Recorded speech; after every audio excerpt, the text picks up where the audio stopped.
आज हम लोग गुरुत्वाकर्षण के बारे में जानते हैं, ग्रेविटेशनल के बारे में। तो गुरुत्वाकर्षण को समझने के लिए एक बुनियादी सवाल यह था कि सब कुछ ज़मीन पर क्यों गिरता है। अगर कोई चीज़ गिरता है तो ज़मीन पर क्यों गिरता है। तो 1665 ईस्वी में आइजैक न्यूटन ने न्यूटन का नियम दिया था। यानी गुरुत्वाकर्षण के बारे में आपका न्यूटन ने 1665 ईस्वी में बताए थे।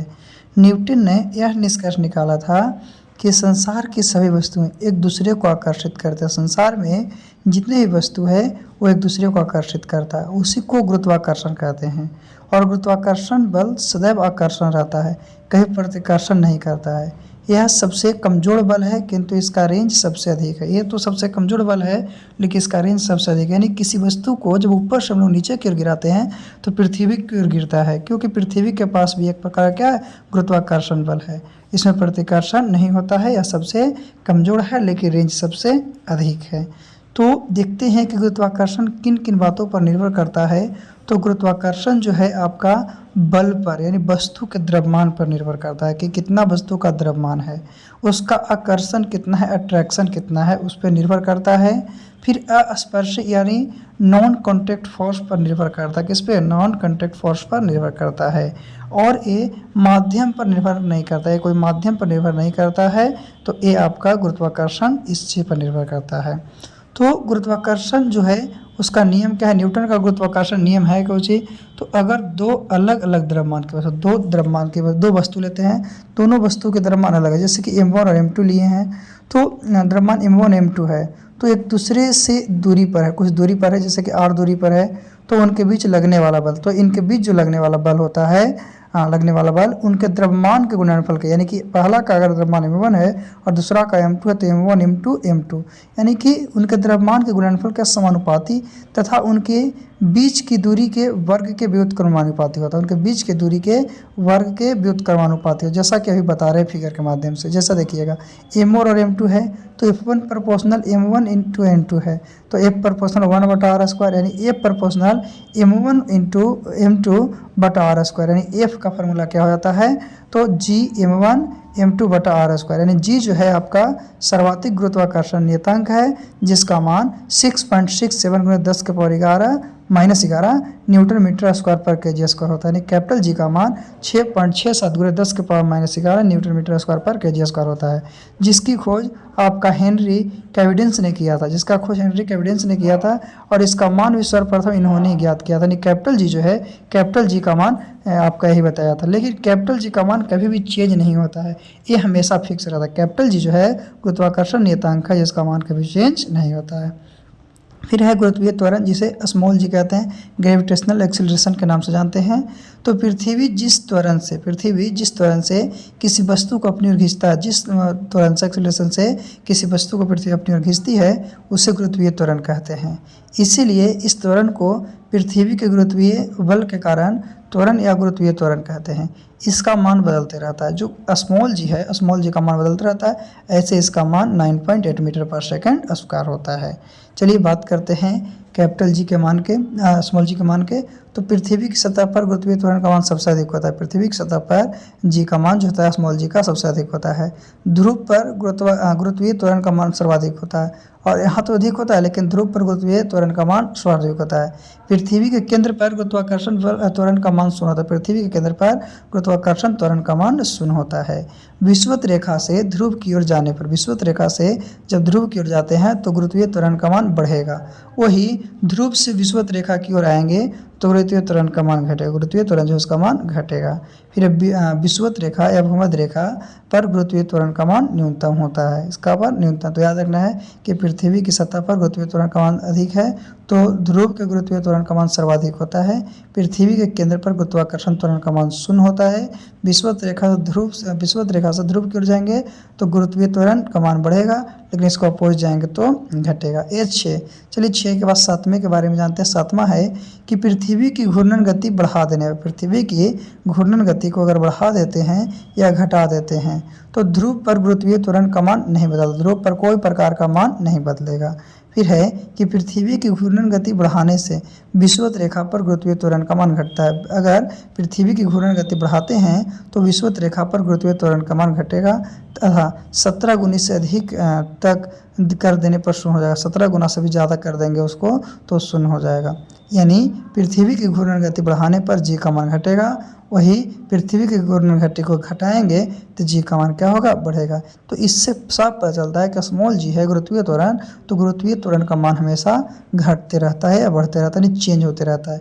ऐसे जो मिनिमम है उसको हम लोग 9.8 मीटर पर सेकंड स्क्वायर मानते हैं। और जो कैपिटल जी का मान कभी बदलता नहीं है, वो फिक्स है। चलिए, तो ये हम लोग जी के मान के बारे में जाने, स्मॉल जी के बारे में थोड़ी सी और बात करते हैं दोनों में। तो कैपिटल जी स्मॉल जी में अंतर कौन-सी है, कैपिटल जी स्मॉल जी में अंतर कौन-सी है, तो कैपिटल जी किसी भी दो वस्तुओं के बीच लगने वाला बल को गुरुत्वाकर्षण बल कहता है। कोई दो वस्तु के बीच लगेगा उसको गुरुत्वाकर्षण बल कहेंगे। वही गुरुत्व बल, तो दो वस्तुओं में एक वस्तु पृथ्वी पर रहेगा तब गुरुत्व बल लगेगा, एक वस्तु पृथ्वी पर रहेगा तब गुरुत्व बल लगेगा, तो नहीं लगेगा।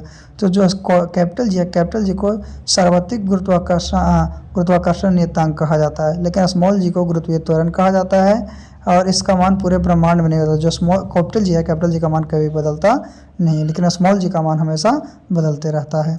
ऐसे कैपिटल जी का मान 6.67 × 10⁻⁻11 न्यूटन मीटर स्क्वायर पर केजी स्क्वायर होता है। वही स्मॉल जी है तो स्मॉल जी का मान 9.8 मीटर पर सेकंड स्क्वायर होता है। जो गुरुत्वाकर्षण नियतांक है उसका मान हमेशा फिक्स रहता है, लेकिन इसका मान फिक्स नहीं रहता है। यानी पृथ्वी की सतह पर जी का मान 9.8 मीटर पर सेकंड तथा अलग अलग जगह पर इसका अलग अलग होता है। चलिए, अब हम लोग जान गए हैं इसके बारे में, थोड़ी सी जानते हैं प्लायन वेग के बारे में। प्लायन वेग क्या है, तो यदि किसी वस्तु को इतने वेग से ऊपर उछाला जाए, इतना मतलब वेलोसिटी से ऊपर उछाला जाए कि वह पृथ्वी के गुरुत्वाकर्षण क्षेत्र को पार कर जाता है, पृथ्वी गुरुत्वाकर्षण क्षेत्र को पार कर जाएगा तो वह न्यूनतम वेग प्लायन वेग कहलाएगा, यानी कि पार हो गया। और इसका फार्मूला होता है √2gr। तो पृथ्वी का प्लायन वेग है 11.2 किलोमीटर पर सेकंड, 11.2 किलोमीटर पर सेकंड।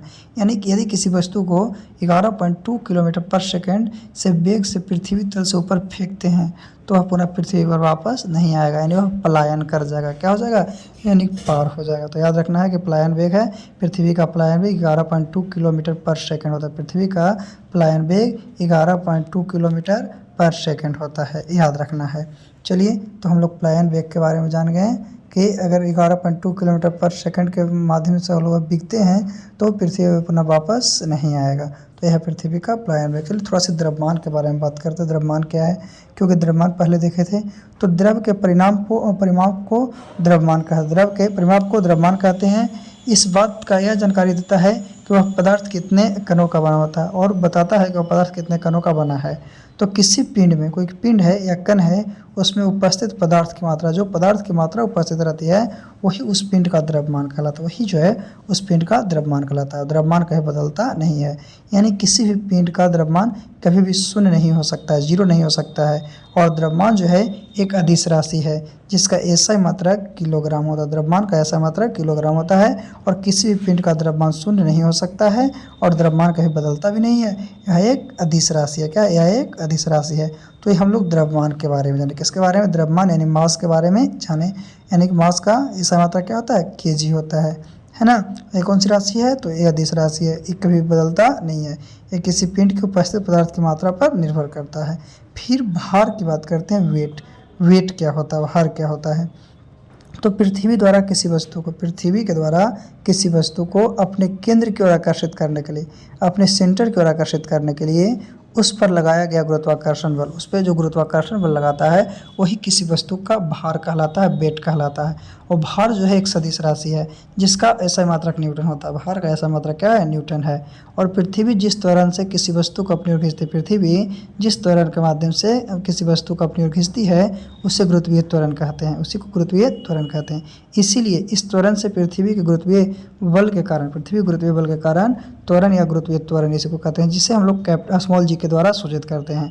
और इसका मान बदलता रहता है। इसका मान अभी बताएं पहले कि स्मॉल जी का मान हमेशा बदलता रहता है और पृथ्वी पर इसका मान 9.8 मीटर पर सेकंड होता है। किसका, कैपिटल जी का मान। तो ये भार के अंतर्गत हम लोग जाने, किसके अंतर्गत, भार के अंतर्गत। तो चलिए थोड़ी सी द्रव्यमान और भार में हम लोग अंतर देखते हैं कि दोनों में अंतर क्या है। तो द्रव्यमान और भार में निम्न अंतर है। क्या है, द्रव्यमान का मान पूरे ब्रह्मांड में कभी भी नहीं बदलता। द्रव्यमान है, द्रव्यमान का मान कभी भी आपका पूरे ब्रह्मांड में नहीं बदलेगा। लेकिन भार W बराबर mg होता है, भार का मान अलग अलग जगह पर अलग अलग होता है, क्योंकि g का मान अलग अलग जगह पर अलग अलग होता है, इसलिए ये बदलते रहता है। फिर है कि द्रव्यमान का ऐसा मात्रक जो होता है kg होता है, द्रव्यमान का ऐसा मात्रक kg होता है। और जो भार है, भार का ऐसा मात्रक kg पर मीटर सेकंड पर मीटर kg पर मीटर सेकंड स्क्वायर होता है, यानी 1 न्यूटन होता है। तो 1 न्यूटन हो रहा है kg पर मीटर पर सेकंड स्क्वायर होता है। तो द्रव्यमान जो है, द्रव्यमान आपका एक अदिश राशि है। द्रव्यमान क्या अदिश राशि है, लेकिन भार एक सदिश राशि है। भार क्या है, एक सदिश राशि है। चलिए हम लोग लास्ट टॉपिक देखते हैं इसमें। तो द्रव्यमान और भार, तो चंद्रमा पर गुरुत्वीय त्वरण का मान g/6 होता है, g/6, यानी और अंतरिक्ष यात्री के अंदर तथा निर्वात में किसी वस्तु का वहन क्या होता है, शून्य होता है। यानी चंद्रमा पर गुरुत्वीय त्वरण है, तो गुरुत्वीय त्वरण का मान g/6 होता है, यानी जितना है भर उसका 6 भाग हो जाएगा चंद्रमा पर, है ना। तो ये था आज का टॉपिक। फिर से हम लोग अगले वीडियो में पुनः मिलते हैं। आज के लिए इतना ही काफ़ी, जैसा कि एक न्यूमेरिकल के माध्यम से आपको बताया गया। तो आज तक इतना ही।